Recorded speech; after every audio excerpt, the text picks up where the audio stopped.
안녕하십니까. 네, 찬양대 찬양 감사합니다. 함께 기도하시겠습니다. 살아계시고 역사하시는 거룩하신 아버지 하나님, 세상에 아무 소망 없던 저희들 주께서 먼저 불러 그 크신 사랑으로 구원하여 주시고, 또 오늘까지 주님 안에서 주님의 이름을 부르며 신앙생활 할 수 있는 그 모든 은혜에 진정 감사드립니다. 또 마지막 때를 살고 있는 저희들 시대를 잘 분별하고 또 항상 깨어 있을 수 있도록 도와주시고, 또 이 땅에서의 남은 삶 하나님의 은혜에 보답하는 삶을 살아가기를 간절히 소망합니다. 더욱 우리 가운데 함께하여 주셔서 저희들의 입술을 통하여 주님을 온전히 증거할 수 있도록 주께서 함께하여 주시옵소서. 또 믿지 않는 육신의 가족들 많이 있습니다. 속히 그 마음을 열어 하나님의 사랑을 깨달아 육신의 가족이 영적인 가족이 될 수 있도록, 또 한 믿음을 가지고 남은 인생을 살아갈 수 있도록 주께서 함께하여 주시옵소서. 이 시간에 또 해외 곳곳에서 말씀을 전하고 계신 선교사님과 그 가족들이 있습니다. 마땅히 누려야 될 것을 누리지 못하고 또 수고하는 만큼 주님께서 합당한 은혜로 채워주시고, 또 선교사님과 그 가족들의 건강을 지켜주셔서 그곳의 형제 자매님들이 한마음 한뜻이 되는 가운데 있는 그곳에서 구원의 역사가 크게 나타날 수 있도록 주께서 함께하여 주시옵소서. 오늘 주의 날 또 오산교회 믿음의 식구들 한자리에 불러 모아주시고 또 교제케 하여 주심에 또 감사드립니다. 마땅히 이 자리에 함께 해야 하지만 여러 사정으로 함께 하지 못한 형제 자매님들 계신 줄 압니다. 건강이 좋지 못하신 분들 그 건강 속히 회복시켜 주시고, 또 어려움과 시험 가운데 계신 분들 주님을 의지하여 그 모든 것 이겨내고 다시 한번 교회 앞에 나와 신앙생활 할 수 있도록 주께서 인도하여 주시옵소서.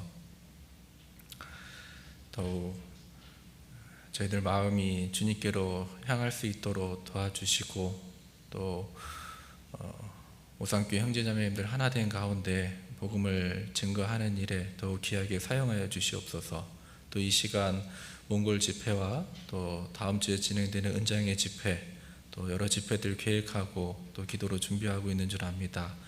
그곳에서도 함께 하여 주셔서 그 마음문을 열어 그 크신 하나님의 사랑을 깨달아 알 수 있도록 함께 하여 주시옵소서. 오늘 모든 교제의 시종을 주께 의지합니다. 저희를 사랑하시는 고마우신 예수님의 이름으로 감사하며 기도드렸습니다. 아멘. 요한계시록 21장 1절을 찾겠습니다.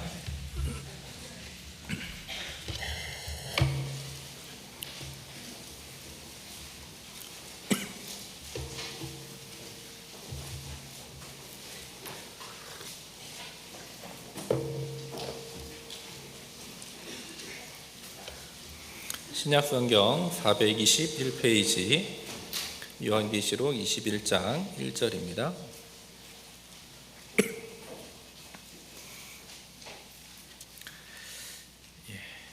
1절 한 구절 같이 읽겠습니다. 또 내가 새 하늘과 새 땅을 보니 처음 하늘과 처음 땅이 없어졌고 바다도 다시 있지 않더라. 넘어가서 27절입니다.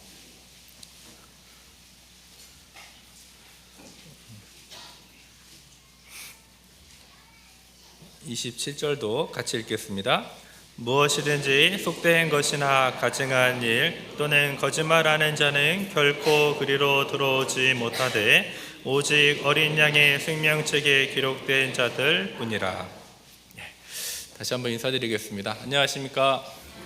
네, 반갑습니다. 저는 전주교회에서 온 이재훈 형제입니다.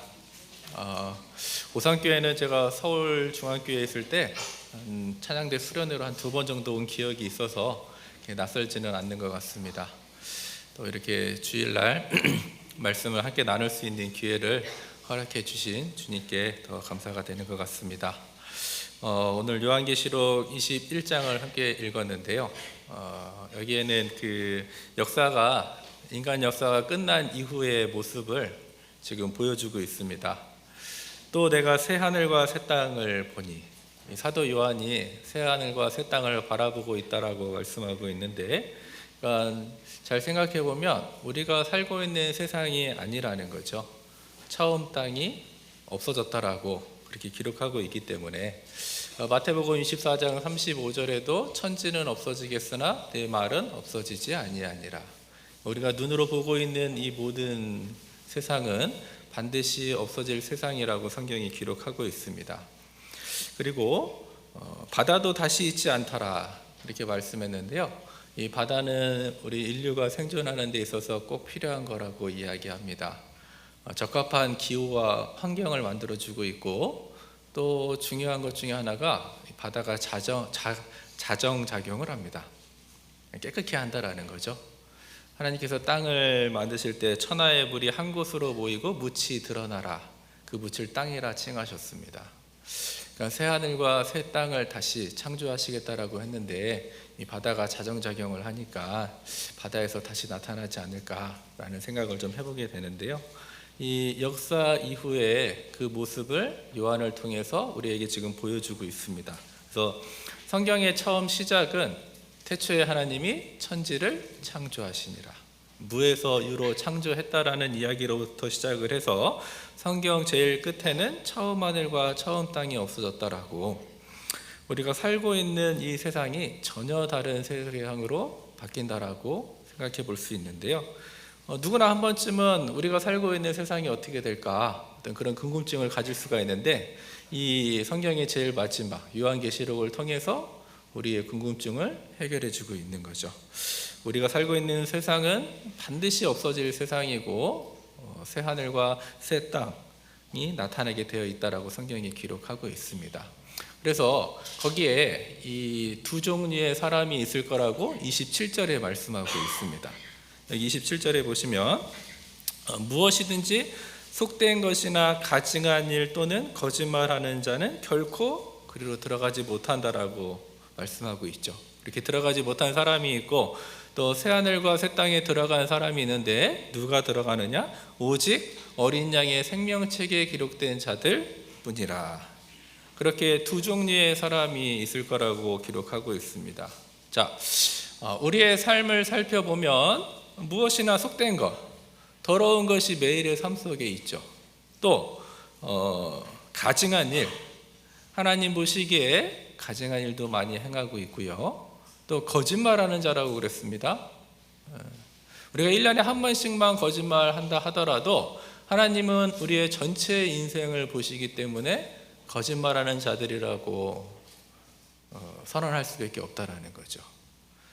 그 새하늘과 새 땅에 들어가지 못하는 세 종류의 사람만 보더라도 내가 결코 그 새하늘과 새 땅에 들어가지 못할 거라는 것을 알게 됩니다. 그런데 여기 오직이라고 그랬거든요. 오직 어린 양의 생명책에 기록된 자, 그 사람이 이 새하늘과 새 땅에 들어간다라고 말씀하고 있어요. 그래서 내가 왜 예수를 믿어야 되는지도 더 확실하게 깨닫게 된다라는 거죠. 결국 예수님을 믿지 않으면 하나님이 예비하신 그곳에 들어가지 못한다라는 뜻이기 때문에, 자, 이 역사의 마지막을 보면서도 내가 반드시 예수님을 믿어야 되겠구나 라는 것을 깨닫게 됩니다. 이 요한계시록이요, 그 역사 속에서 많은 환난과 핍박, 고난을 당하는 사람들에게 큰 위로가 되었다라고 이야기합니다. 그런데 생각해보면 이 요한계시록은 적그리스도의 이야기가 있고 마지막 전쟁, 무시무시한 이야기들로 가득 차 있는데, 어떻게 그 환난과 고난과 핍박, 어려움을 받는 분들에게 위로가 되었을까? 그것은 현재 당하고 있는 환난이나 핍박, 고통보다는 그 새하늘과 새 땅에 들어가야 된다라는 소망이 더 크게 자리 잡았기 때문에 그 현재 당하고 있는 환난이나 핍박을 견딜 수 있게 만들어줬다라는 거예요. 그래서 이 무서운 재앙의 이야기가 가득한 이 요한계시록이 오히려 역설적이게도 환난의 시절에, 핍박의 시절에 많은 사람들에게 위로가 되었다라는 거죠. 우리가 잘 아는 것처럼 이 예수님의 12제자 가룟 유다를 제외하고 11명이 그 하나님의 사랑을 깨닫고 성령이 임한 후에 그들이 다 변화가 됐습니다. 그리고 그들이 전한 복음이 우리에게까지 전해져서 우리가 구원을 받은 거죠. 누군가는 십자가에 거꾸로 못이 박혔고, 누군가는 가죽이 벗겨져서 몽둥이로 맞고 창으로 찔리고, 어떤 그런 순교하면서까지 이 복음이 전해졌다라는 거예요. 어떻게 그 어려움을, 그 핍박을 견뎌낼 수 있었을까? 그 눈앞에 있는 죽음은 잠시 잠깐이고, 그 하나님 보좌 우편에 새하늘과 새 땅, 그곳에 내가 들어간다라는 확신이 있기 때문에 그 환난과 고통, 핍박을 견뎌낼 수 있었다라는 거죠. 우리가 잘 아는 것처럼 이 성경이 전해지기까지 6천만 명이 순교했다라고 전해지잖아요. 그들의 희생으로 이 성경이 우리에게까지 전해졌다라는 겁니다. 그래서 우리 또한 예수 믿는 걸 포기할 수 없게 만들어졌다라는 거예요. 그래서 오직 어린 양의 생명책에 기록된 자들만 들어가기 때문에 내가 반드시 예수님을 믿고 이 신앙을 지켜야 되겠다라는 것을 마음에 새길 수 있게 됩니다. 자, 그래서 하나님께서 이 성경 제일 마지막에 역사 이후의 마지막을 보여주신 이유를 우리는 알 수 있습니다. 왜 하나님께서 성경에 역사의 그 마지막을 보여주셨을까? 그 이유는 현재도 고난을 받고 있고 또 핍박을 받고 고통을 받고 있는 사람들에게 그 어려움을 견뎌낼 수 있는 동기를 주셨다는 거예요. 결과를 보여주셔서 현재의 어려움을 견디게 해주신다. 그것이 하나님이 우리를 인도하는 방법, 하나님의 지혜라고 이야기할 수 있습니다. 특히나 이제 이 마지막 때에는 더 사람들은 무정하여지고 악한 사람들은 더 악해지잖아요. 복음 전하기가 정말 쉽지 않은 시대에 살고 있습니다. 더 많은 환난과 핍박이 있을 거라는 거죠. 그 가운데 내가 무엇을 붙잡아야 되는지 생각하게 합니다. 사실 생각해 보면은요, 현재 우리 삶에 이 신앙이 도움되는 것보다 신앙 때문에 받는 불편함이나 번거로움, 수고, 희생, 이런 것들이 더 많을 수 있어요. 고린도전서 15장 19절을 찾겠습니다.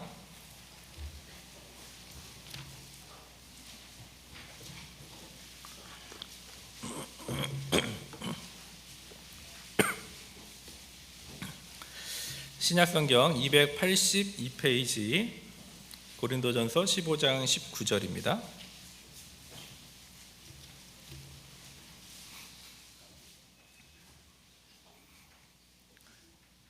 15장 19절 같이 읽겠습니다. 만일 그리스도 안에서 우리의 바라는 것이 다만 희생뿐이면 모든 사람 가운데 우리가 더욱 불쌍한 자리라. 우리의 바라는 것이 다만 희생뿐이며 모든 사람 가운데에서 우리가 세상에서 더욱 불쌍한 자라고 말씀하셨죠. 그러니까 우리의 신앙이 현재 생활에는 도움이 안 될 수도 있다라는 거예요. 괜히 내가 예수 믿어서 모처럼 이렇게 쉬는 날 교회에 나와야 된다라든지, 또 내가 번 돈의 일부를 교회를 위해서 써야 된다라든지, 어떤 그렇고 번거롭고 불편함이 있을 수 있다라는 거죠. 자, 그러나 하나님은 마지막을 보여주셨어요. 우리의 역사의 마지막, 또 우리 인생의 마지막을 보여주셔서 현재 겪고 있는 어떤 불편함이나 핍박, 그 어려움을 견디게 만들어 주셨다라는 겁니다. 그것이 하나님이 우리를, 그리스도인들을 인도하는 지혜다라고 이야기할 수 있죠. 하나님은 그렇게 우리에게 미래를 보여주시는데요, 현재의 어떤 잘못된 선택을 할 수 있는 경우에도 그 결과라는 미래를 미리 보게 되면 우리는 올바른 선택을 할 수 있다는 거예요. 우리는 삶을 살아가면서 구원받은 이후에도 많은 선택의 기로에 서 있습니다. 어떠한 선택을 해야 될지 참 어렵죠. 그러나 예를 들어서 아담과 하와, 그 하나님께서 아담과 하와를 만드시고 에덴 동산에 두셨어요.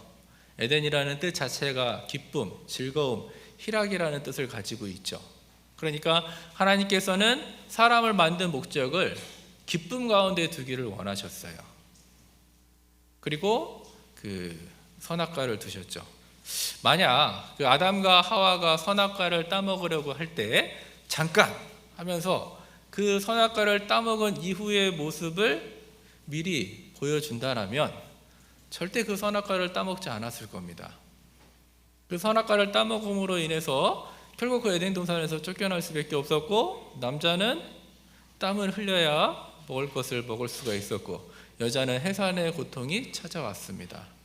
만약 그 결과를 미리 봤다라면 절대 그 선악과를 따먹지 않았을 거라는 거예요. 가끔 이 영화를 볼 때도 옛날 영화들은요, 우리 어르신들 세대의 영화들은 대부분의 영화가 권선징악이었어요. 선이 반드시 승리하고 악이 이제 망하는. 그런데 요즘 영화를 보면은요, 그렇지 않더라고요. 오히려 악인을 동정하는 시대가 됐어요. 선과 악의 어떤 구분이 무너진 시대에 우리가 살고 있다라는 겁니다. 그러나 그 이전만 하더라도 반드시 선이 승리하는, 어떤 그 악인이 처음부터 죽지 않잖아요. 온갖 악한 행동을 일삼습니다. 우리는 생각하죠. 아유, 저런 놈은 죽어야 되는데. 그런데 마지막에 가서 뭐 총 한 발 맞고 시시하게 죽는 것이 아니라 비참한 최후를 맞이할 때 통쾌하다, 그런 생각을 갖게 됩니다. 자, 그런데요, 그 악인의 마지막을 먼저 보고 그 영화를 다시 보면 어떨까요? 불쌍해 보여요. 왜 저런 일을 하지? 그 마지막을 봤기 때문에 그렇다라는 거죠. 우리가 잘 알고 있는 신들러 리스트라는 영화를 아실 겁니다. 가끔 이제 이화 목사님이 동계 때 그 마지막 장면을 틀어주기도 하시는데요. 거기 보면은 나쁜 그 독일 나치 장교가 나옵니다. 아침에 일어나서 할 일이 없으니까 동물을 사냥하듯이 유태인의 머리를 맞추고 다리를 맞춰요. 악한 나치 장교가 나오는데 그 마지막 장면은 그가 교수형 당하는 걸로 이제 죽음을 맞이하거든요. 마찬가지로 그 죽음을 미리 보고 그 장교의 그 행동을 다시 본다라면 너무나 애처롭게 느껴지죠. 왜 저런 선택을 할까? 그 이유는 우리가 그 마지막을 봤기 때문이라는 거예요. 자, 마찬가지로요, 우리도 그 역사의 마지막을 미리 봐야 된다라는 거예요. 또 자기 인생의 마지막을 보고 현재 내가 당하고 있는 선택의 결과를 미리 봐야 된다라는 거죠. 미리 보면 그것이 올바른 결정을 해준다라는 거예요. 성경을 통해서 우리는 그 어떤 사람의 결정을 계속해서 보게 되거든요. 가룟 유다도 마찬가지였습니다. 은 30에 예수님을 팔아넘기는. 그런데 만약 그 가룟 유다가 자신의 마지막을 미리 봤다라면 절대 그러한 선택을 하지 않았을 거라는 거죠. 이 가룟 유다, 성경 곳곳에 가룟 유다의 죽음이 기록이 되어 있습니다. 어떤 구절에는 목을 매서 자살했다라고도 전해지고요. 또 어떤 구절에는 배가 터져서 죽었다라는 구절도 있습니다. 종합해 보면 예수님을 팔았는데 죄책감에 못 이겨서 자살하려고 나무에 매달았는데 그 나무 가지가 끊어진 거죠. 그래서 바닥에서 배가 터져서 창자가 나와서 죽음을 맞이하는 아주 비참한 죽음을 맞이했다라는 것을 우리는 보게 됩니다. 결국 그 은삼십 한 푼도 쓰지 못했잖아요.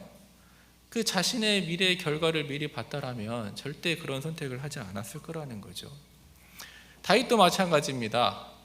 그 다윗, 전쟁에 나가야 됨에도 불구하고 한낮에 늦게까지 잠을 자게 되고 성 주위를 둘러보다 보니까 그 우리아의 아내 밧세바를 보게 되잖아요.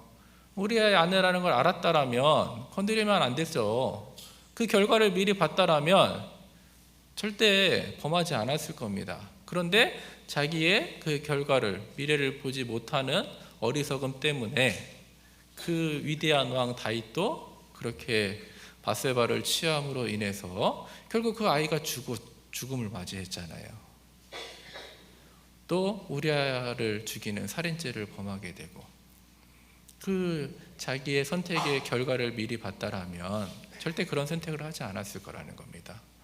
에서도 마찬가지입니다. 팥죽 한 그릇에 그 장자의 명분을 팔아버리는, 그것이 다 어떤 자기의 선택의 결과를 미리 봐야 되는데 미리 보지 못하는 그런 어리석음 때문에 그러한 하나님 앞에 죄를 지었다라고 생각을 할 수가 있죠. 우리는 그 하나님이 우리에게 마지막을 보여주셨다라는 것은 우리도 그 결과를 미리 보고 올바른 선택을 할 수 있도록 우리에게도 그런 지혜를 주신다라고 생각할 수 있습니다. 잠언 7장 6절을 같이 보겠습니다.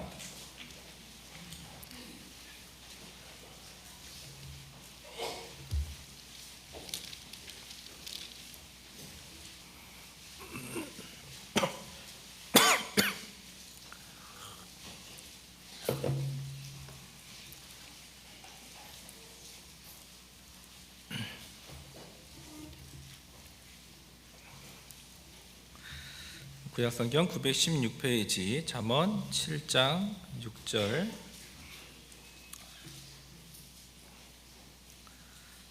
제가 읽겠습니다. 내가 내 집 들창으로 설창으로 내어보다가 어리석은 자 중에 소년 중에 한 지혜 없는 자를 보았노라. 이 솔로몬이 그 궁을 돌던 중에 이 높은 데서 그 아래 마을을 이제 바라보게 됩니다. 그런데 한 어리석은 소년, 청년 하나가 보니까는 유흥가를 배회하고 있었어요. 그것도 유혹받기 딱 좋은 해질 무렵이었습니다.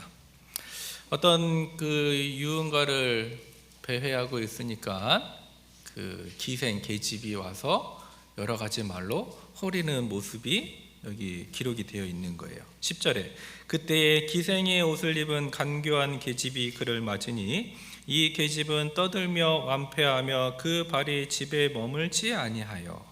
막 돌아다니면서 이리저리 유혹하는 그 여자. 그런데 이 어리석은 소년이 조금씩 그 여자에게 다가가게 되고 만나게 되고 이야기를 하게 되고 결국 그 여자를 쫓아서 들어가는 모습, 그것을 이제 그 궁전 위에서 바라보는 겁니다. 21절에 보시면 여러 가지 고운 말로 혹하게 하며 입술에 호리는 말로 깨물어 소년이 곧 그를 따랐으니, 그 모든 과정을 솔로몬이 지켜봤어요. 그리고 그 뒤에 결과가 뭐였느냐?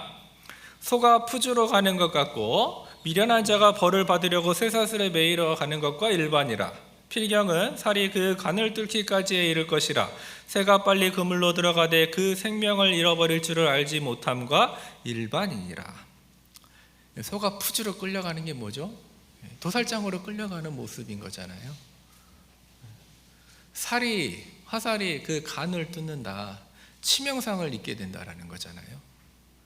그 새가 올무로 가는 겁니다. 아기새가, 어미새가 멀리 보고 있는데 아기새가 뭐 하고 있나 봤더니 저기 날아가는데 앞에 올무가 있는 거예요. 그 어미새가 얼마나 다급한 모습으로 그 아기새를 부를까. 그 어리석은 소년의 모습을 그렇게 지금 비유하고 있죠. 유혹을 받는 모습을 솔로몬이 내려다보면서 그 결과를 보고 있죠. 만약 이 어리석은 소년이 그 결과를 미리 봤다라면 그 유혹을 거절할 수 있었을 거라는 거죠. 그 결과를 보지 못하는 미련함 때문에 유혹을 받았다. 그래서 성경은 우리에게 어떤 지혜를 주느냐? 그 결과를 미리 볼 수 있는 지혜를 우리에게 준다라는 거야. 성경 말씀을 읽으면 내가 하는 선택의 결과를 미리 볼 수 있게 해주죠. 또 역사의 결과를 미리 보게 해주고, 또 내가 어떤 선택을 할 때 그 선택의 결과를 보게 해서 현재의 어려움을 견뎌낼 수 있게 해준다라는 거예요. 그것이 하나님이 우리에게 주시는 지혜라고 이야기할 수 있습니다. 요즘은 그 촬영 기술도 많이 발전을 해서 그 땅에서 찍는 영상과 드론으로 찍는 영상은 어때요? 많이 다르죠? 땅에서 찍는 건 바로 앞에 있는 것만 보이지만 드론으로 찍을 때는 그 모든 것이 다 보이잖아요. 우리가 성경 말씀을 읽으면 그렇다라는 거예요. 나의 모든 것을 볼 수 있다라는 거죠. 내가 지금 살고 있는 그 모든 것, 나의 선택의 결과까지도 하나님 우리에게 성경을 통해서 나타내 주고 있다라는 겁니다. 야고보서 5장 10절을 보겠습니다.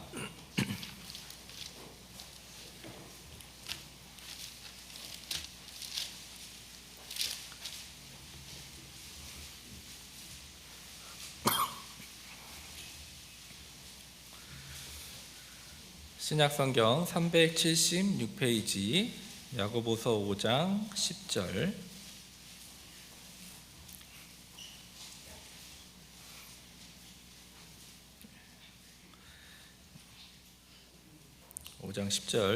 형제들아, 주의 이름으로 말한 선지자들로 고난과 오래 참음의 본을 삼으라. 11절은 같이 읽겠습니다. 보라, 인내하는 자를 우리가 복되다 하나니 너희가 욥의 인내를 들었고 그에서 주신 결말을 보았거니와 주는 가장 자비하시고 긍휼히 여기시는 자니라. 성경에 많은 선지자들의 이야기가 나오는데요, 그 이야기를 통해서 너 자신과 오래 참음의 본을 삼으라 그러면서 한 그 욥을 예로 들고 있습니다. 욥의 인내를 볼 수 있고 그 욥에게 주신 결말을 보게 해주신다. 또 성경을 읽으면 어떤 사람의 범죄를 보게 되고 또 그 범죄의 결과를 우리는 보게 된다라는 거죠. 성경이 온통 그러한 이야기들로 가득 차 있습니다. 그래서 내가 현재 겪는 일의 결과를 볼 수 있게 만들어줘서 현재 올바른 선택을 할 수 있게 해준다라는 거죠. 그래서 주께서 주신 결말을 보았거니와, 현재 내가 하는 선택을 결정을 그 성경을 통해서 미리 보고 또 그것이 올바른 결정을 하게 해준다는 겁니다. 어떠한 결정을 하든지 간에 우리는 그 선택의 결과를 봐야 된다. 이러한 말씀들이 우리 삶에 굉장히 도움을 주죠. 어떠한 선택을 할 때에도 내가 조금만 더 생각해 보고 그 시간 뒤의 결과를 보면 내가 어떠한 선택을 해야 될지가 이제 깨달아진다라는 겁니다.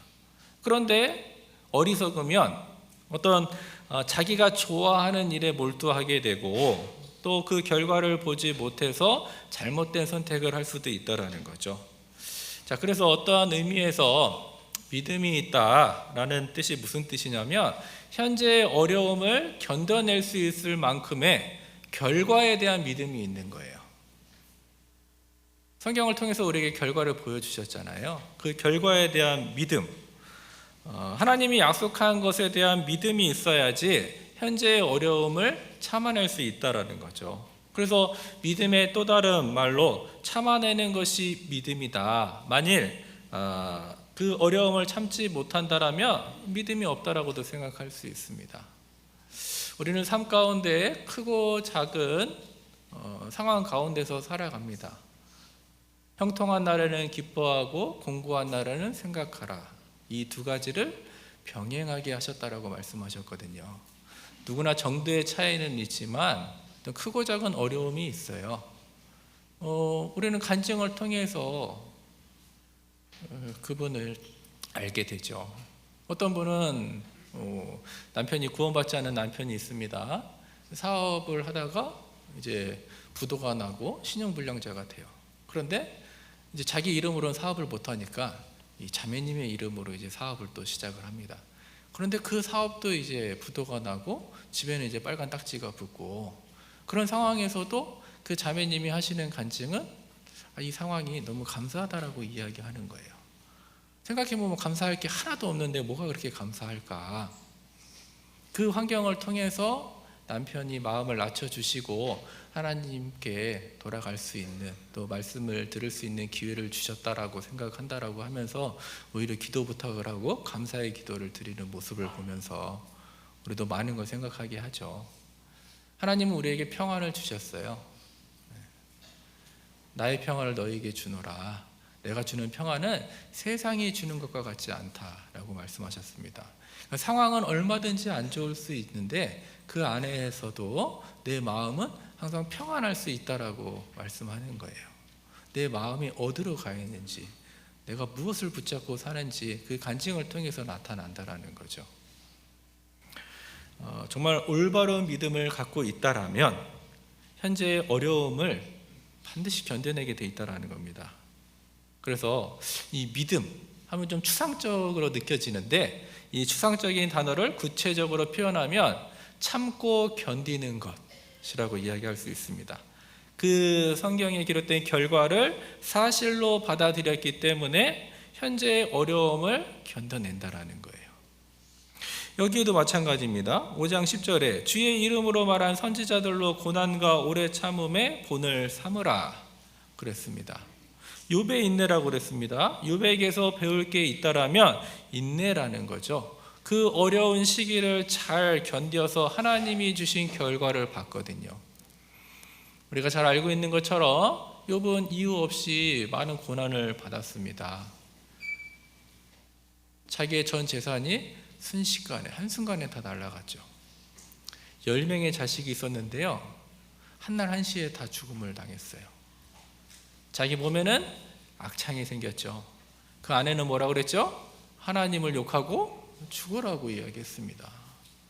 그런데 그런 상황에서 욥의 입에서 나온 간증은 주신 자도 여호와시요 취하시는 자도 여호와시니 여호와만 영광을 받으시옵소서.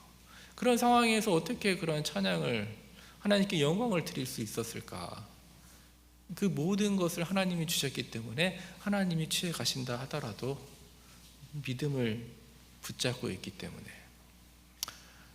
물론 욥도 중간에 자기의 교만한 마음이 나오긴 했습니다.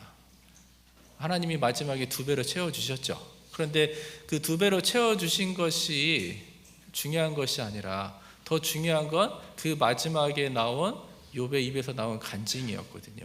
욥기 42장 5절에 내가 주께 대하여 귀로 듣기만 하였었다오니 이제는 눈으로 주를 배움나이다. 귀로만 들은, 하나님의 말씀을 들었습니다. 그런데 그 들은 말씀을 삶 가운데 체험했다라고 고백하고 있는 거거든요. 우리도 마찬가지로 그 체험이 되려면 어려움을 견뎌내야 되고 믿음을 끝까지 붙잡아야지 욥과 같은 체험을 통해서 우리 입에서도 간증이 나오는 거죠. 여러 말씀이 있습니다. 주일 말씀, 수요 말씀도 교제 때 많은 말씀을 듣습니다. 오늘 말씀 너무 좋았어, 은혜로웠어. 그런데 그렇게 끝난다라면 그 말씀이 나에게 아무 의미가 없잖아요. 한 말씀이라도 내 삶 가운데 그것이 체험이 됐을 때, 비로소 주님이 체험이 됐을 때, 그것이 내 입술을 통해 간증이 나왔을 때 나에게도 감사가 되고 형제 자매님들에게도 같이 은혜를 나눌 수 있는 거거든요. 욥의 간증에서만 끝나면 안 되죠. 우리 모두의 간증이 돼야 되는데, 그러려면 그 결과를 보고 그 소망을 붙잡고 살아야지 우리 또한 그렇게 하나님을 경험할 수 있다라고 이야기하는 겁니다. 그래서 믿음의 또 다른 표현, 인내, 참는다, 그 말이 그 앞에 계속해서 나오거든요. 5장 7절에 보시면요, 그러므로 형제들아 주의 강림하시기까지 길이 참으라. 보라, 농부가 땅에서 나는 귀한 열매를 바라고 길이 참아 이른 비와 늦은 비를 기다리나니 너희도 길이 참고 마음을 굳게 하라. 주의 강림이 가까우니라. 지금 참는다라는 말을 3번 했죠. 실제로 올바른 믿음을 갖고 있는 사람은 현재의 삶의 어려움을 참아낸다라는 거예요. 그래서 주께서 주신 결말을 우리도 미리 보고 올바른 선택을 해야 되겠다라는 마음을 갖게 되죠. 특히 형제들아 주의 강림하시기까지, 강림, 주님의 재림이 가까운 시기에 더 참을 일이 많다라고 말씀하고 있어요. 주의 강림이 가까우면 가까울수록 더 환난과 핍박, 복음을 전하는 데는 더 어려움이 있기 때문에 실제 오래 참고 기다리고 계시죠. 우리도 그렇게 오래 참아야 될 것을 말씀하고 있습니다. 우리의 믿음의 조상하면 아브라함을 이야기하는데요, 이 창세기 15장 5절을 한번 보겠습니다.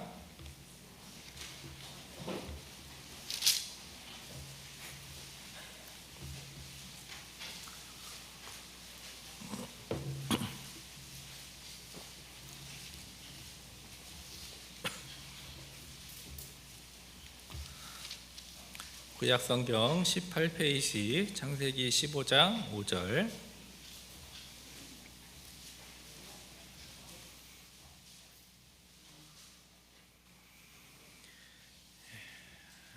(15장 5절) 제가 읽겠습니다. 그를 이끌고 밖으로 나가 가라사대 하늘을 우러러 무뼈를 셀 수 있나 보라. 또 그에게 이르시되 내 자손이 이와 같으리라. 현재 아브라함은 무자, 자식이 없었습니다. 그런데 하나님은 그 아브라함의 뒷부분을 보여주셨어요. 내 자손이 별처럼 많아질 거다라고 그냥 말씀을 하신 것뿐만 아니라, 이때는 뭐 집에서 생활하는 것이 아니라 장막 텐트에서 생활을 했잖아요.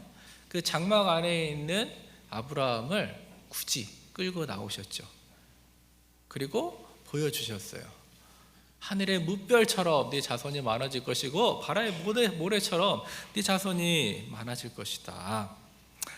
아브라함은 별을 볼 때마다 그 하나님의 약속을 생각할 수밖에 없었겠죠. 현재는 자식이 없고, 더 중요한 것은 아브라함이 이 약속을 받았는데, 이 약속을 받았을 때 나이가 75세였습니다. 75세. 사라는 경수가 끊어졌을 거라고 이야기합니다. 그 앞에 2절에 보시면 아브라함이 가로되 주 여호와여 무엇을 내게 주시려나이까? 나는 무자하오니 나의 상속자는 이 다메섹 엘리에셀이니이다. 현재는 무자, 자식이 생길 가능성이 전혀 없는데 하나님은 이 아브라함의 미래를 미리 보여주셨어요. 그리고 아브라함은 그 미래를 보고 결국 믿음을 가졌고, 현재의 상황 속에서는 이루어지지 않을 것 같은 그런 상황 속에서 아브라함은 길이 참았다라는 거죠. 그리고 결국 약속을 받았다라는 거예요. 그 기간 동안 많은 어려움이 있었습니다. 그러나 그 결과는 하나님이 주신 미래를 끝까지 붙잡아서 결국은 그 결과를 봤잖아요. 우리도 그 과정 중에 있다라고 생각할 수 있죠. 여기 15장 1절에 이후에 여호와의 말씀이 이상 중에 아브라함에게 임하여 가라사대 아브라함아 두려워 말라. 나는 너의 방패요 너의 지극히 큰 상급이니라. 여호와의 말씀이 이상 중에라고 되어 있는데요, 비전, 소망이라고 이야기할 수 있습니다. 그 미래를 미리 보여주셨고 하나님께서 너의 방패와 큰 상급이 될 거라고 말씀하셨어요. 내 자손이 무별처럼 많아질 것이고 내가 너의 큰 방패와 큰 상급이 될 것이다. 아브라함은 그 약속을 끝까지 붙잡아서 그 약속을 받아냈다라는 거죠. 80세가 돼서도 90세가 돼서도 99세가 돼서도 아이를 주지 않았습니다. 100세 때에 더 이상 이제 자신의 힘으로 할 수 없는, 어찌할 수 없는 상황까지 하나님이 몰고 가서 그때 하나님만 의지할 수밖에 없는 상황을 만드시고 그것을 약속을 이루어 주시는 모습을 우리는 보게 되죠. 요셉도 마찬가지였죠. 17살에 노예로 팔려갔잖아요. 그런데 하나님이 그 모습, 꿈을 보여주셨잖아요. 별들이 자기에게 절을 하고 형들이 묶어놓은 그 곡식단이 자기에게 절하는 모습을 통해서 비록 형들이 나를 애굽에 팔긴 했지만 그곳에서도 그 상황이면 정말 모든 것을 포기할 수밖에 없는 상황인데도 불구하고요, 하나님이 주신 그 약속, 그 꿈을 가지고 있었기 때문에 노예로서도 열심히 해서 가정 총무가 됩니다. 또 억울한 일을 당해서 감옥에까지도 끌려가게 됐지만 어떻게 그 13년을 버틸 수 있었을까? 약속을 붙잡았기 때문에, 소망을 붙잡았기 때문에 결국 30세에 애굽의 총리가 되었잖아요. 우리도 환난과 핍박, 어려움이 있을 수 있지만 분명한 것은 성경을 통해서 결과를 보여주셨잖아요. 우리가 그 결과라는 약속을 붙잡을 때 우리 또한 그것을 이겨낼 수 있고 또 하나님을 경험할 수 있다라는 겁니다. 그래서 우리가 현재의 삶을 올바로 살 수 있는 방법, 하나님이 주신 결과라는 약속을 붙잡고 사는 것, 소망을 붙잡고 사는 것. 나에게 새하늘과 새 땅이라는 그 결과를 주셨잖아요. 그것을 붙잡고 살 때 올바른 삶을 살아갈 수 있다라는 거죠. 이 독일의 철학자 칸트도 이 철학에는 세 가지 질문이 있다라고 표현했는데요. 그 첫 번째는 사람이 무엇을 할 수 있는가가 첫 번째 질문이었고요. 두 번째 질문은 사람이 무엇을 해야만 하는가, 이 땅에 태어나서 무엇을 해야만 하는가. 그리고 그 세 번째가 중요한데요. 사람이 무엇을 꿈꿔야 하는가. 그 세 가지를 가지고 어떤 삶의 목적, 의미를 추구하고자 했다라고 이야기하는데요. 그 세 번째가 사람이 무엇을 꿈꿔야 하는가. 그러니까 결국 희망이 있고 소망이 있고 미래가 있어야지 사람의 존재 이유를 갖는다라는 걸 그렇게 표현했다라는 겁니다.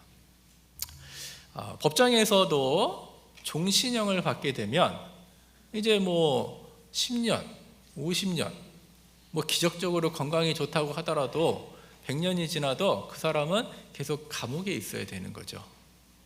그래서 미국 같은 나라는 이제 사형제도가 폐지가 돼서 우리나라처럼 5년, 10년 그렇게 안 때리잖아요. 50년, 200년, 300년. 사람이 그렇게 살 수 없는데 그렇게 형을 내리는 건 어떤 삶의 의지를 꺾어버리는 거죠. 너는 평생 못 나온다 라는 뜻에서 그렇게 형량을 매기는 겁니다. 똑같은 예가요, 우리가 잘 알고 있는 2차 세계대전 때 아우슈비츠 포로 수용소를 기억할 겁니다.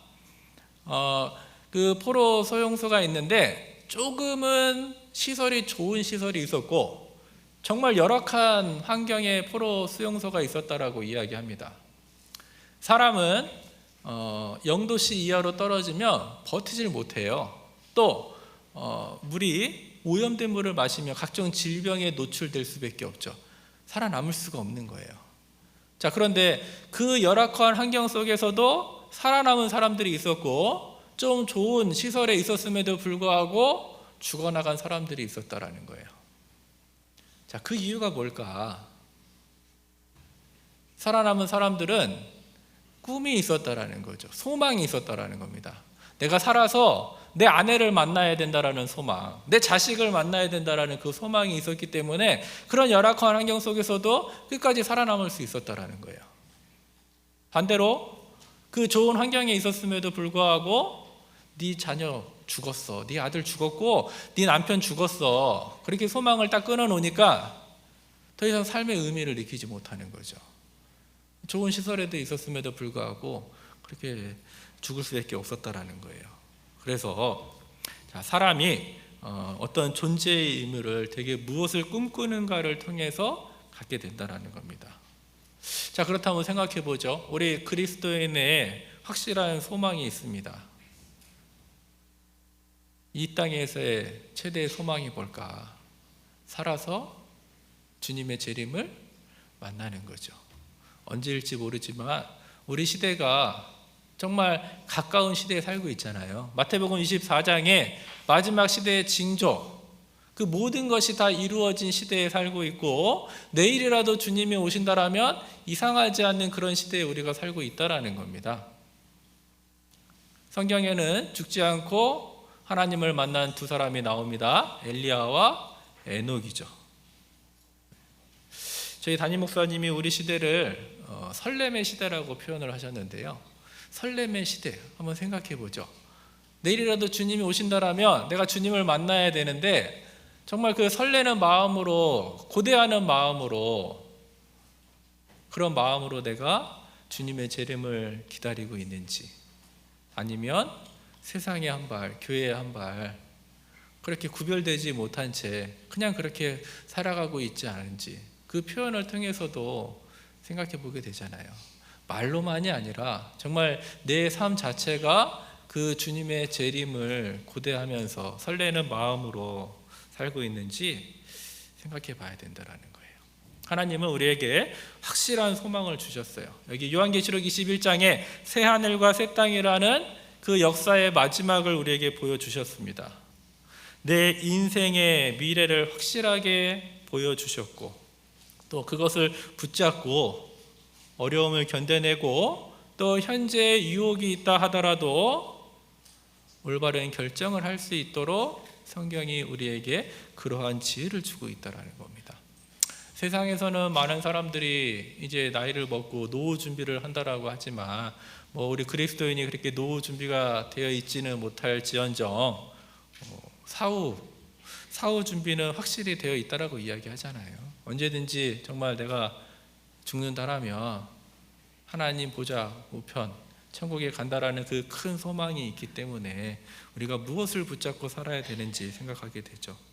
하나님의 약속을 내 삶의 목표로 삼고 사는 것, 그것이 진정한 그리스도인이다, 그렇게 이야기할 수 있습니다.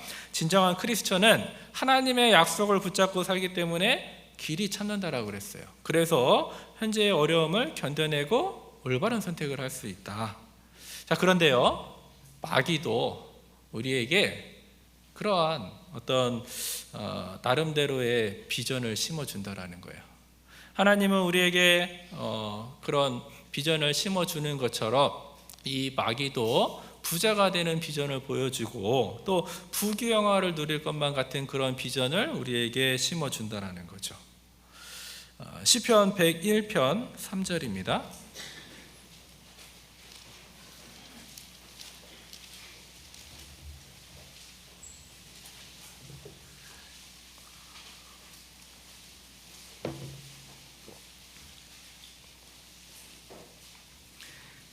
구약성경 874페이지 시편 101편 3절.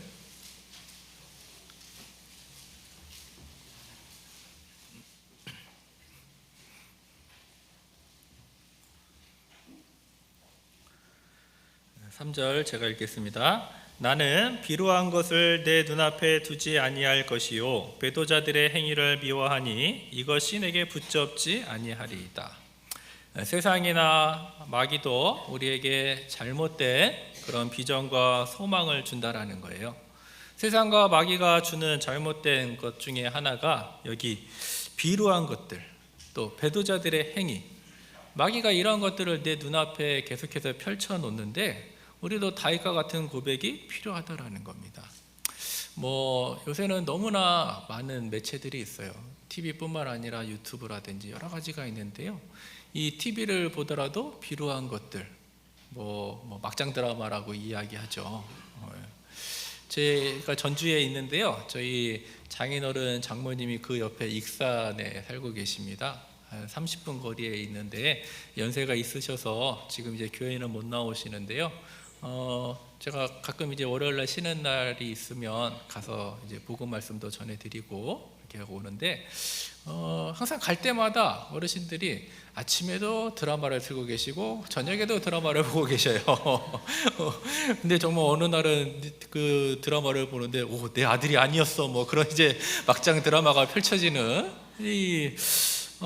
보면 볼수록 죄하고 관련이 되어 있고 불쾌하고 어떤 신앙생활에 방해가 되죠. 경건한 순간에도 계속해서 그런 것들이 떠오르는 것들이 있다라는 거예요. 그런 것들이 있을 때마다 이 다윗의 고백처럼 나는 비루한 것을 내 눈앞에 두지 않겠다.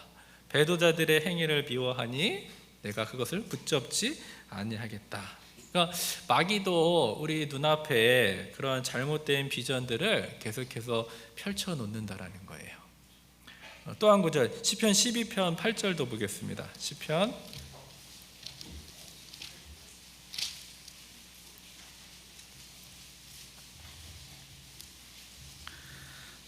12편 8절 구약성경 810페이지입니다.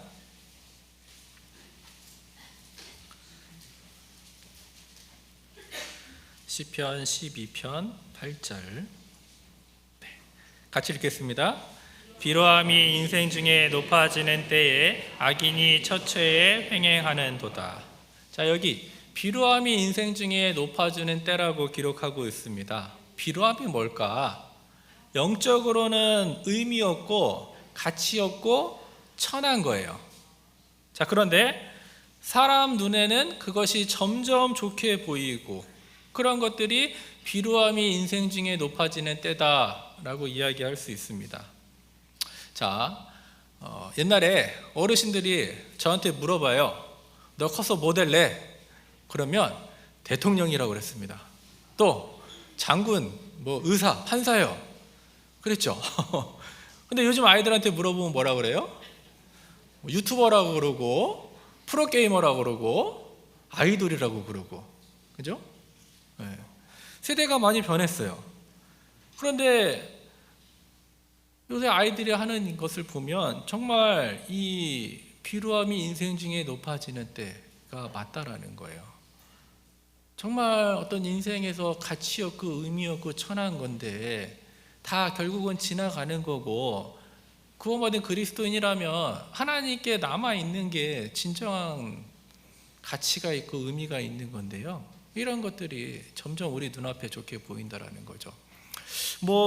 세상적으로 인정받았던 사람들이 많이 있습니다. 자, 그런데 그들의 마지막 모습을 보게 되면 이 한 시대를 풍미했던 고 최진실 씨도 기억하실 거예요. 정말 인기를 누리고 그랬습니다. 그런데 그 마지막은 자살로 끝이 났죠. 우리 어르신들 잘 알고 있는 그 고 신성일 님도 마찬가지입니다. 폐암으로 사망했어요. 말년에 그 부부 관계도 좋지 않았고요.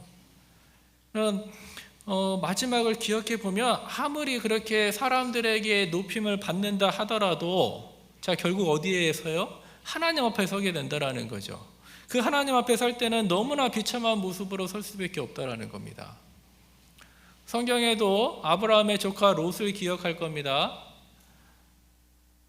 그 아브라함을 떠나서 살면 안 됐는데 눈을 높이 들어보니까 저 소돔과 고모라가 너무 좋아 보였던 거예요. 결국 아브라함 곁을 떠나서 살게 됐고 한 명도 전도하지 못했죠. 너무 음란한 도시였고 하나님이 건질 사람이 있나 보니까 오히려 그 천사들도 겁탈하려고 하는 모습. 50명, 40명, 나중에 10명만 있으면 멸망하지 않겠다라고. 그런데도 불구하고 단 한 명도 전도하지 못했어요. 사이들조차도 결국 자기 발로 나오지도 못했어요. 성경에 천사들이 질질 끌고 나왔다라고 그랬습니다. 아내는 뒤를 돌아본 거로 소돔 기둥이 됐죠. 4명이 들어갔는데 3명밖에 못 나왔어요. 부끄러운 구원을 받은 거죠. 하나님이 구원을 받았기 때문에 살려는 주셨어요. 그러나 하나님 앞에 갔을 때 얼마나 부끄러운 모습으로 서게 될까. 이 세상에 살고 있는 그 인기 있다는 많은 사람들의 결국 끝이 무엇인지 우리는 알고 있어요. 그런데 그걸 보지 못하고 당장 앞에 있는 것만 보게 되면 마귀가 그러한 유혹들을 계속해서 우리 눈앞에 펼쳐놓는다라는 겁니다. 나는 비루한 것을 내 눈앞에 두지 아니하겠다. 배도자들의 행위를 미워한다. 비루함이 인생 중에 높아지는 때 악인이 처처해 지금 우리 시대가 그렇게 횡행하는 시대가 됐다라는 겁니다. 마귀가 주는 그 비전을 쫓아서, 소망을 준 그 결과를 쫓아서 산 결과다라고 이야기할 수 있어요. 마귀는요, 우리뿐만 아니라 예수님도 유혹했습니다. 예수님을 유혹하는 방법도 그렇고 우리 그리스도인들을 유혹하는 방법도 그렇고 세상 사람들을 유혹하는 방법, 순식간에 천하 만국을 보이며 그랬잖아요. 그 영혼만 포기하면 그 모든 것을 다 줄 것과 같은 세상 것을 가지고 우리를 유혹한다라는 거죠. 하나님이 주신 그 소망을 붙잡고 살아야 되는데 이렇게 잘못되면 세상이 주는 소망, 비루한 것, 또 비루함이 인생 중에 높아지는 것을 쫓아 살다가 멸망하게 된다라는 겁니다. 우리에게 많은 교훈을 주고 있잖아요. 성경 말씀을 통해서 우리가 성령이 내 안에 있다라면 내가 육신의 눈으로 보는 것이 아니라 그 성령의 눈으로 볼 수 있어야 되잖아요. 성령의 눈으로 보려면 성령은 내 안에 영 속에 있거든요. 그 영을 혼이 가리고 있고 육신이 가리고 있죠. 그 육신의 껍질을 하나하나 벗겨낼 때 그 성령이 내 안에서 역사하는 것이고 내 눈이 성령의 눈으로 바라볼 수 있다는 겁니다. 그러기 위해서는 내 마음이 계속해서 새롭게 돼야 된다는 거예요. 로마서 12장 2절입니다.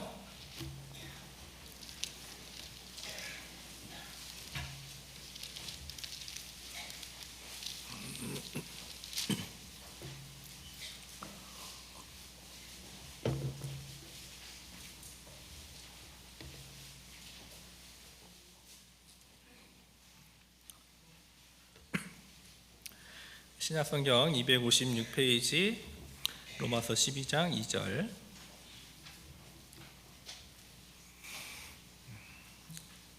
2절 한 구절 같이 읽겠습니다. 너희는 이 세대를 본받지 말고 오직 마음을 새롭게 함으로 변화를 받아 하나님의 선하시고 기뻐하시고 온전하신 뜻이 무엇인지 분별하도록 하라. 이게 말씀하고 있죠. 이 세대를 본받지 말고 오직 마음을 새롭게 함으로 변화를 받으라. 우리의 신앙이 가만히 있으면요, 정체가 아니라는 거예요. 오히려 퇴보라고 이야기하고 있는 겁니다. 항상 마음을 새롭게 해야 된다라고. 또 이 세대를 본받지 말라고 그랬습니다. 이 세대는 마귀가 주는 그 비전을 붙잡고 살아간다라는 겁니다. 그리스도인은 그럼에도 불구하고 하나님이 주신 그 소망을 붙잡고 살아야 된다. 역사의 마지막을 보고 믿음의 선진들의 그 결과를 본을 받아서 그들에게 주신 결말을 교훈받아서 살아야 된다라고 말씀하고 있습니다. 이 세대를 본받지 말고 오직 마음을 새롭게 함으로 변화를 받아야 된다라고. 하나님께서 그 애굽에서 종살이하고 있는 이스라엘을 모세를 통해서 건져내셨습니다. 10가지 재앙을 보여주셨고 홍해를 갈라주셔서 광야에 들어갑니다. 그들은 최종 목적지가 있었어요. 하나님이 약속한 땅, 가나안 땅이었어요. 일주일이면 들어갈 수 있는 길을 무려 40년을 소위 뺑뺑이 돌았죠. 아무런 변화 없이. 자, 무엇을 의미할까요? 무변화 자체가 징계라는 거예요. 우리 삶이 계속해서 변화가 돼야 되는데 무뎌진 마음, 변화되지 않는 마음 자체가 그 광야에서 뺑뺑이 돌았던 것처럼 이미 그것 자체로도 징계 가운데 있다라고 생각할 수 있습니다. 하나님은 마음을 계속해서 새롭게 해야 된다라고 말씀하거든요. 교회 안에 1년의 행사가 똑같이 돌아갑니다. 그러나 그 가운데에서도 마음은 늘 새롭게 해야 되겠죠. 오늘은 그 일을 통해서, 이번에는 그 일을 통해서 하나님이 나에게 어떠한 은혜를 주실까, 어떠한 말씀을 붙잡아야 될까, 그것이 중요한데 작년에 했던 그 마음을 가지고 오면 어느 순간 그게 하나님의 일이 아니라 그냥 세상 일과 다를 바가 없다라는 거예요. 그냥 이번에도 일 하나 그냥 해치웠네, 그걸로 끝나면 안 되잖아요. 그 일을 통해서 내가 어떻게 하나님을 경험하는지가 중요한 건데, 그러려면 마음을 계속해서 새롭게 해야 된다라고 말씀하고 있어요. 그런 의미에서 아브라함은 하나님의 약속을 쫓아서 선 사람이죠. 그래서 믿음의 조상이 됐고 하늘의 무뼈를 보여주시면서 내 자손이 그와 같이 많아질 것이다. 그 약속을 주셨고 오래 참아서 그 약속의 성취를 받기 때문에 아브라함뿐만 아니라 아브라함의 영적 자손이라고 하는 우리들까지 그렇게 하늘의 무별처럼 그 자손이 많아지게 하셨거든요. 하나님이 주신 그 소망을 붙잡고 살 때 우리도 아브라함의 삶과 마찬가지로 또 하나님이 주시는 그 은혜들을 누리면서 살아갈 수 있다라는 겁니다. 찬송가 455장에 이런 구절이 있습니다.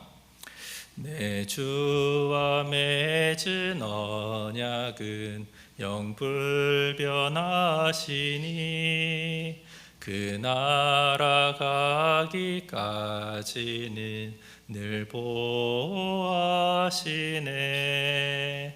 주님을 찬송하면서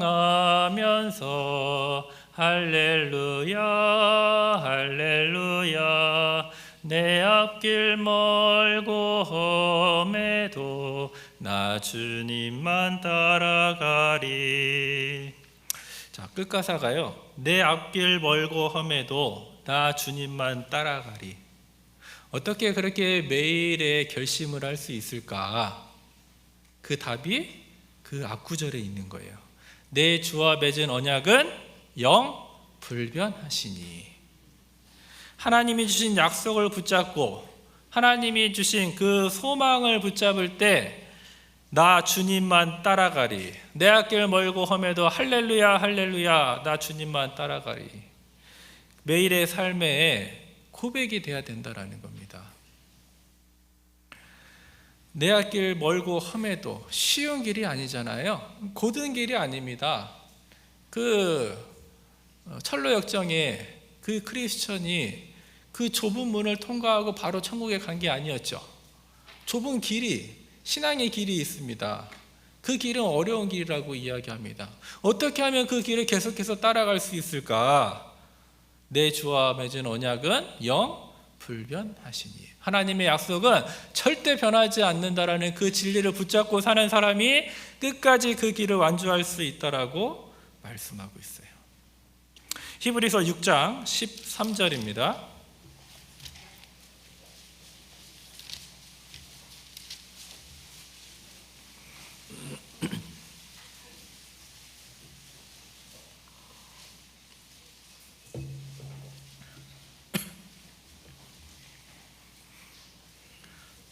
신약성경 358페이지 히브리서 6장 13절. 하나님이 아브라함에게 약속하실 때에 가리켜 맹세할 자가 자기보다 더 큰 이가 없으므로 자기를 가리켜 맹세하여 가라사대 내가 반드시 너를 복주고 복주며 너를 번성케 하고 번성케 하리라 하셨더니. 15절 같이 읽겠습니다. 저가 이같이 오래 참아 약속을 받았느니라. 저가 이같이 오래 참아 약속을 받았느니라. 그렇죠. 14절 내가 가라사대 내가 반드시, 강조해서 반드시 이루어질 거라는 것을 보증으로 나타내 주셨어요. 너를 복주고 복주며 번성케 하겠다. 어떤 반복을 통해서, 강조하는 그 표현을 통해서 하나님의 약속이 확실하다라는 것을 우리에게 나타내 주고 있습니다. 장차 이루어질 것이 그렇게 확실하니까 그 어려움을 견뎌내야 된다라고 아브라함을 일깨워 주셨다라는 거예요. 15절 저가 이같이 오래 참아 약속을 받았느니라. 그것이 결론이잖아요. 오래 참아 약속을 받았다. 정확한 번역본에는 약속의 성취를 받았다라고 기록하고 있습니다. 하나님이 그렇게 강한 표현으로 약속해 주셨고 아브라함은 현재의 삶에 이루어지지 않을 것 같은 것처럼 보였지만 그 과정을 잘 견뎌서 약속의 성취를 받아냈고 믿는 자의 조상이 됐고 그것이 아브라함의 생애로 나타났다라는 거죠. 우리 또한 그렇게 하나님의 약속을 우리 목표로 삼고 또 소망으로 삼아서 현재의 삶을 견뎌내야 된다라고. 성경에 많은 위인들이 있습니다. 대표적으로 한 3명만 좀 찾아볼 건데요. 베드로후서 3장 11절도 보겠습니다. 베드로후서 3장 11절.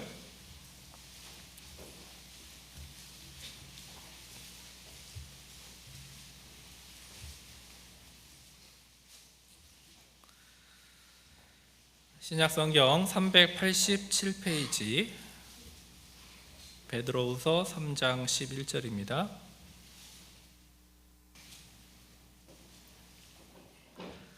모든 것이 이렇게 풀어지리니 너희가 어떠한 사람이 되어야 마땅하뇨. 거룩한 행실과 경건함으로 하나님의 날이 임하기를 바라보고 간절히 사모하라. 그날에 하늘이 불에 타서 풀어지고 체질이 뜨거운 불에 녹아지려니와. 13절은 같이 읽겠습니다. 우리는 그의 약속대로 의에 거하는 바 새 하늘과 새 땅을 바라보도다. 이 베드로후서는 그 베드로 사도가 죽기 직전에 기록한 성경이라고 전해집니다. 베드로 사도가 죽음 직전에 강조한 것이 뭐였느냐? 현재는 고난 중에 있지만 그 하나님의 약속을 기억하고 역사의 끝을 기억하고 장차 성취될, 이루어질 우리의 소망을 바라보고 살아야 된다라고 그렇게 우리에게 권면의 말을 하고 있죠. 그래서 역사의 마지막을 일깨우고 있습니다. 이 모든 것이 이렇게 풀어질 것이다. 큰 소리로 체질이 뜨거운 불에 풀어질 것이고 너희는 그 마지막을 기억하고 현재의 고난과 어려움을 잘 견뎌내고 살아야 된다라고 우리에게 지금 교훈하고 있거든요. 생각해보면 실제 우리의 삶에도요 고난이 있습니다.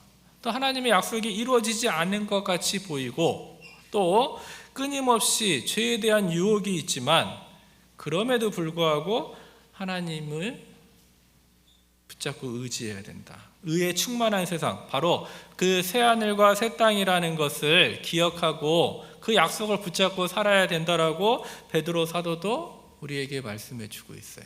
그 베드로 사도가 현재의 고난을 이기는 방법도 하나님의 약속을 붙잡는 것, 장차 오는 세상을 바라보고 소망을 붙잡아야 될 것을 우리에게 교훈해 주고 있죠. 그래서 역사의 마지막을 보여주셨어요. 우리에게 이길지 질지 모르는 그러한 싸움에 우리가 있는 게 아니잖아요. 요한복음 16장 33절에 세상에서는 너희가 환난을 당하나 담대하라 내가 세상을 이기었노라. 그 이기신 싸움에 우리가 지금 참여하고 있다라는 겁니다. 우리가 구원받을지 안 받을지 모르는 그런 불확실함 속에서 현재의 삶을 살아가는 것도 아니고요.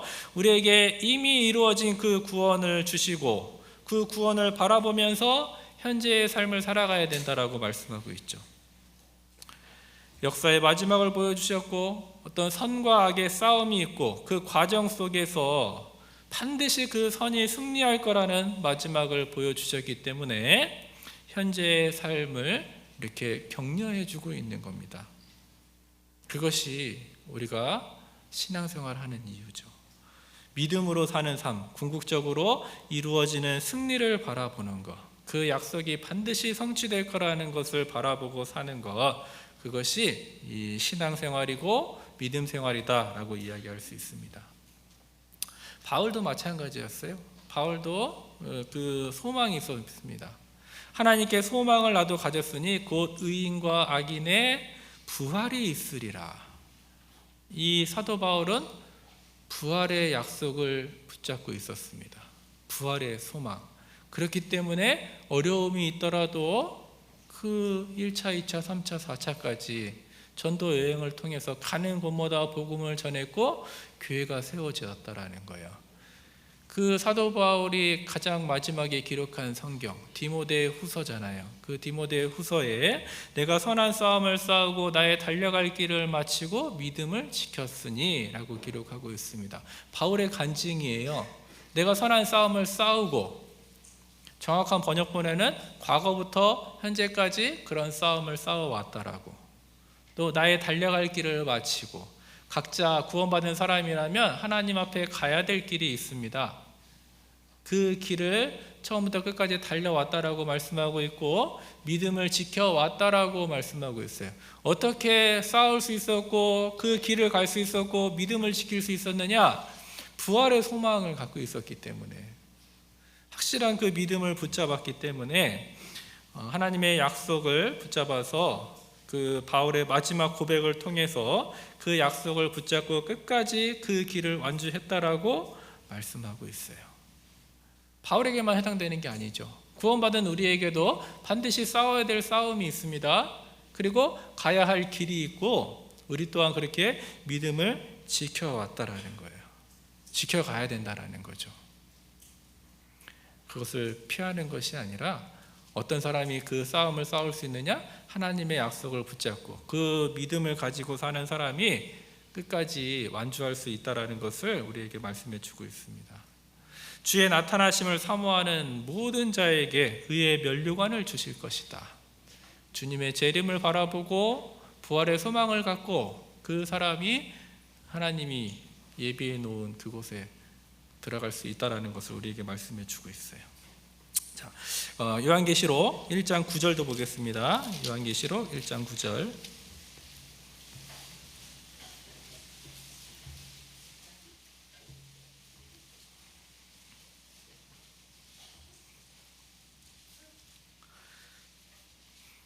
신약성경 399페이지 요한계시록 1장 9절. 9절에 앞부분만 같이 한번 읽어보겠습니다. 나 요한은 너의 형제요 예수의 환난과 나라와 참음에 동참하는 자라. 네, 여기까지. 네, 됐습니다. 여기 이 요한계시록도 마찬가지로 요한이 죽기 직전에 마지막에 기록한 성경입니다.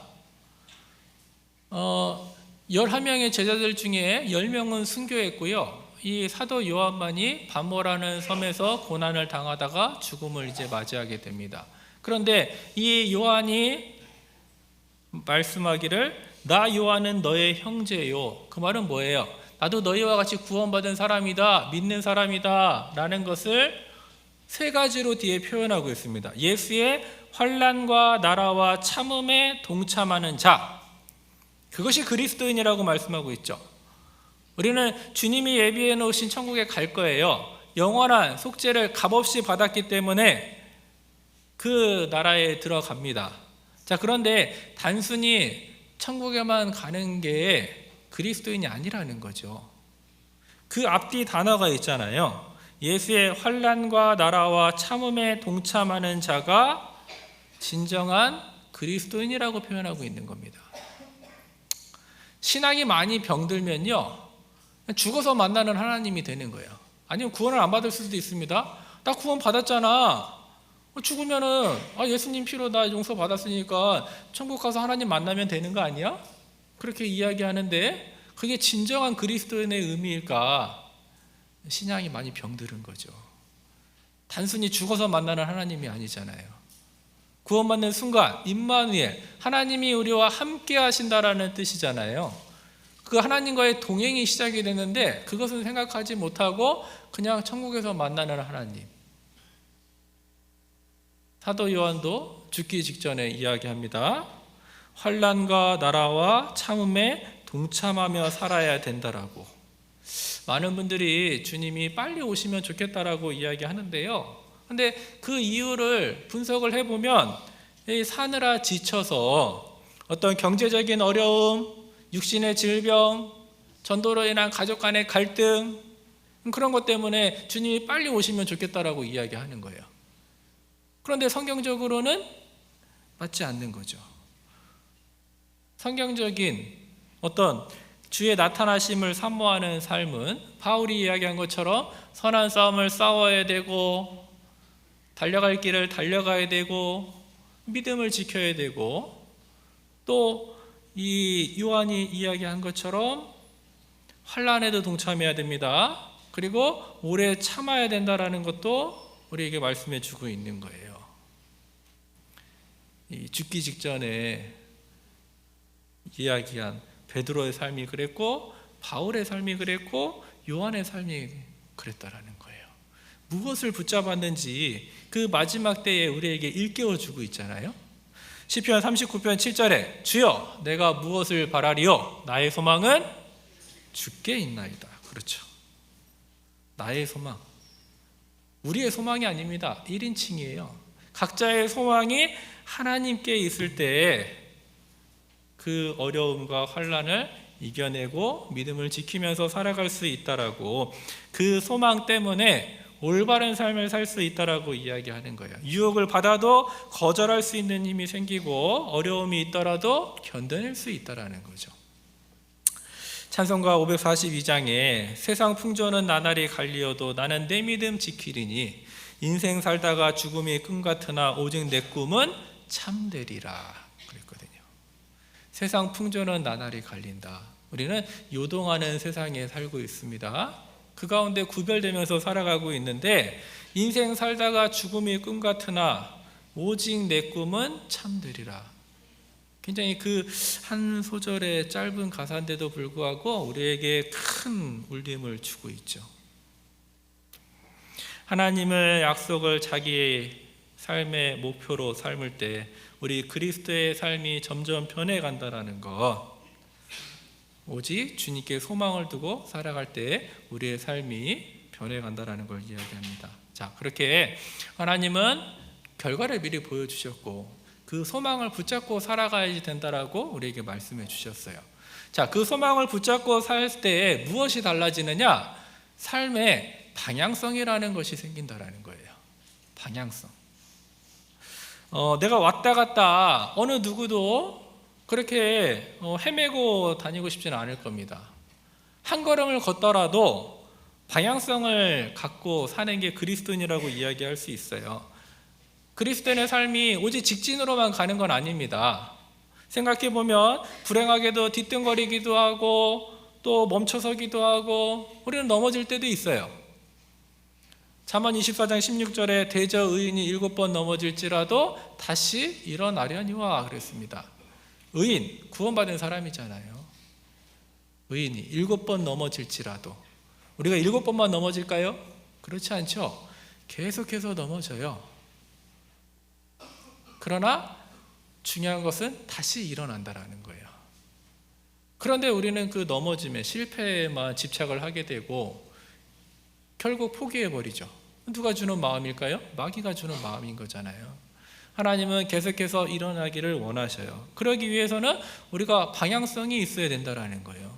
소망을 붙잡고 살 때 내 인생을 길을 가다 보면 우리는 머뭇머뭇거릴 수도 있고 또 넘어질 수도 있고 자빠질 수도 있습니다. 그러나 분명한 것은 방향성이 있다라는 거죠. 하나님이 주신 그 약속을 삶의 목표로 삶으면 그 인생의 방향성이 생겨서 방황하지 않는다라는 거예요. 구원받기 전에 인생은 방황하는 인생이라고 그랬잖아요. 세상에서 방황할 때 나 주님을 몰랐네 그렇게 말씀하셨잖아요. 그런데 주님의 약속을 붙잡고 살아가게 되면 내가 한 걸음을 걷더라도 주님께 가까이라는 그런 목표를 가지고 살아갈 수 있다는 거죠. 히브리서 6장 19절입니다.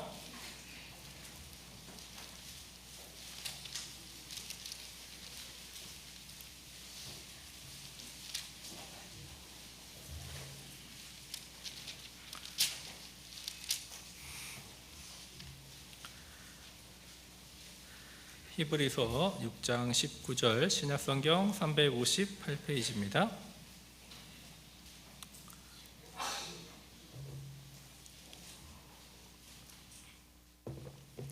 19절 제가 읽겠습니다.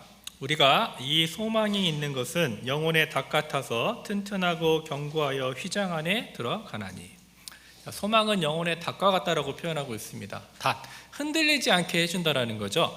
이 닷이 없는 배는 어때요? 끝없이 표류하게 되어 있어요. 물결이 요동치면 그 요동하는 대로 계속해서 흔들릴 수밖에 없다라는 거죠. 그런데 그 닷이 있으면 그 물결을 거스를 수 있다라는 거예요. 그래서 소망은 영혼의 닭과 같다라고 표현했는데 마찬가지로 우리가 주님의 약속 그 소망을 붙잡으면 삶의 방향성이 생겨서 우리가 흔들리지 않을 수 있다라는 겁니다. 우리 그리스도인이 그렇잖아요. 다른 건 몰라도 우리가 그 주님의 약속을 붙잡고 살면 방향성이 확실하기 때문에 내가 어떻게 주님을 떠나서 살 수 있을까? 그럴 수 없다라는 거죠. 그 방향성을 가지고 사는 게 그리스도인이고 하나님은 그 약속을 붙잡고 살면 우리를 인도해 주시고 어려움을 견디게 해주시고 현재 올바른 선택을 할 수 있게 해주신다. 소망을 붙잡을 때 우리가 그 길, 방향성을 갖고 나아갈 수 있다라고 이야기합니다. 현재를 올바로 살 수 있어요.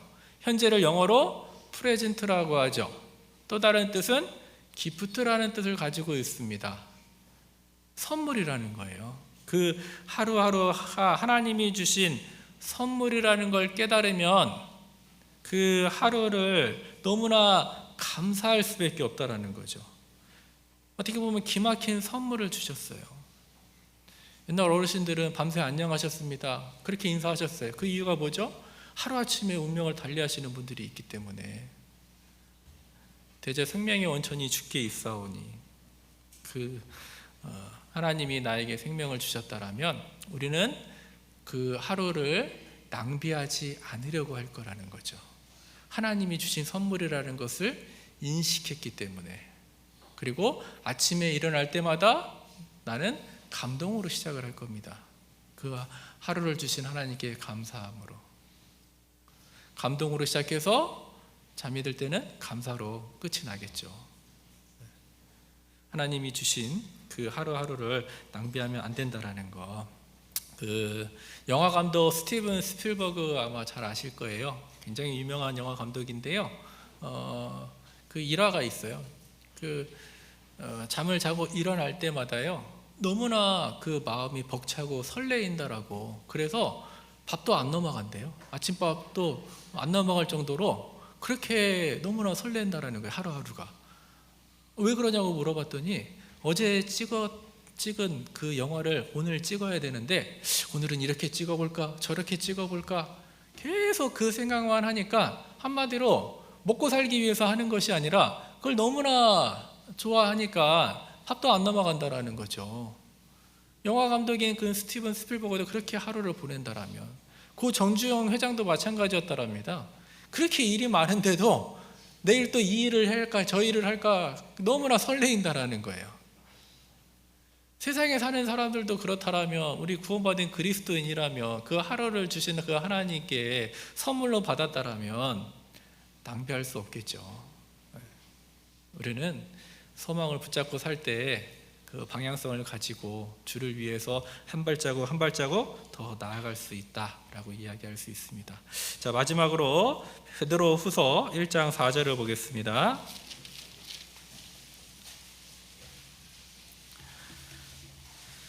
하나님의 약속을 붙잡았을 때 무엇이 달라지느냐? 여기 베드로후서 1장 4절에 말씀하고 있는데요. 신약성경 377페이지입니다.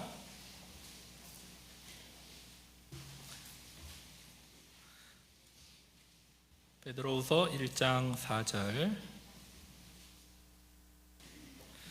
같이 읽겠습니다. 이로써 그 보배롭고 지극히 큰 약속을 우리에게 주사 이 약속으로 말미암아 너희로 정욕을 인하여 세상에서 썩어질 것을 피하여 신의 성품에 참여하는 자가 되게 하려 하셨으니. 그 소망을 붙잡고 살면 그리스도인의 방향성이 생기고 또 그것으로 인해서 죄를 안 지을 수 있다는 거예요. 하나님의 약속을 붙잡았을 때 죄에 대한 유혹을 거절할 수 있죠. 여기 우리에게 보배롭고 지극히 큰 약속을 주셨다라고 말씀합니다. 우리는 연약합니다. 세상에서 주는 어떤 유혹도 강하고요. 또 본성도 강합니다. 그런데 어떻게 그 유혹을 이기면서 승리의 삶을 살 수 있느냐? 그 유혹을 능히 이길 수 있는 큰 약속을 우리에게 주셨다라고 말씀하고 있어요. 그래서 하나님의 약속을 붙잡고 그것이 얼마나 놀랍고 큰 약속인지를 일깨워야지 현재 삶에 받는 유혹을 거절할 수 있는 힘이 생긴다라고 말씀합니다. 여기 중간 부분에 정욕을 인하여 세상에서 썩어질 것을 피하게 하는 방법이 뭐냐? 바로 약속을 주셨죠. 또 신의 성품에 참여하도록 하기 위해서 주신 방법, 바로 그 소망이라는 약속을 주셨다라는 겁니다. 결국 그 약속이, 소망이 죄를 거절하게 만들고 유혹을 거절하게 만들고 어려움을 견디게 만들어준다. 하나님이 우리를 인도하시는 방법입니다. 그래서 하나님이 이 성경 제일 마지막 요한계시록에 우리에게 그 역사의 마지막을 보여주신 것은 현재 우리 삶의 고난과 어려운 핍박을 있지만 오늘의 삶을 올바로 살라고 그 약속을 붙잡고 살아야 된다라고, 또 여러 선지자들의 어떤 행동의 결과를 수많은 사례들을 통해서 우리에게 보여주신 것 또한 그 유혹을 받을 때 올바른 선택을 해야 된다라는 것을 우리에게 교훈해 주고 있습니다. 정말 뉴스를 보면 예전과는 전혀 경험해 보지 못한, 러시아에서 전쟁이 나고 있고 또 이스라엘에서는 또 전쟁이 났지만 지금 종전 선언을 한다라고 하고 있고 난리와 난리 소문이 있을 거라고 그랬는데 우리 시대가 정말 그런 시대가 된 것 같습니다. 그것은 주님이 한 발자국 더 가까이 왔다라는 뜻이잖아요. 그럴 때일수록 내가 하나님의 약속을 붙잡고 살 때 방향성을 가지고 하나님께 나아갈 수 있다, 그렇게 이야기할 수 있습니다. 같이 기도하겠습니다. 사랑과 은혜가 풍성하신 아버지 하나님, 오늘 하루라는 시간을 또 저희들에게 허락하여 주시고 또 주님의 말씀으로 또 교제 가운데 인도하여 주신 그 모든 은혜 더욱 감사드립니다. 또 마지막 때를 살고 있기에 저희들 깨어 있을 수 있도록 도와주시고 또 하나님이 주신 그 약속, 소망을 붙잡고 또 주님만 바라보며 남은 인생을 살아갈 수 있기를 간절히 소망합니다. 주 안에서 계획된 오산교회의 그 모든 집회 가운데 주님이 역사하여 주심으로 이 오산 지역에 많은 영혼들이 구원받을 수 있도록 도와주시고, 담임 목사님을 중심으로 모든 성도가 하나 된 가운데 주님의 영광을 나타낼 수 있도록 인도하여 주시옵소서. 이후에 모든 시간 주께 의지하오며 저희를 사랑하시는 고마우신 예수님의 이름으로 감사하며 기도드렸습니다. 아멘.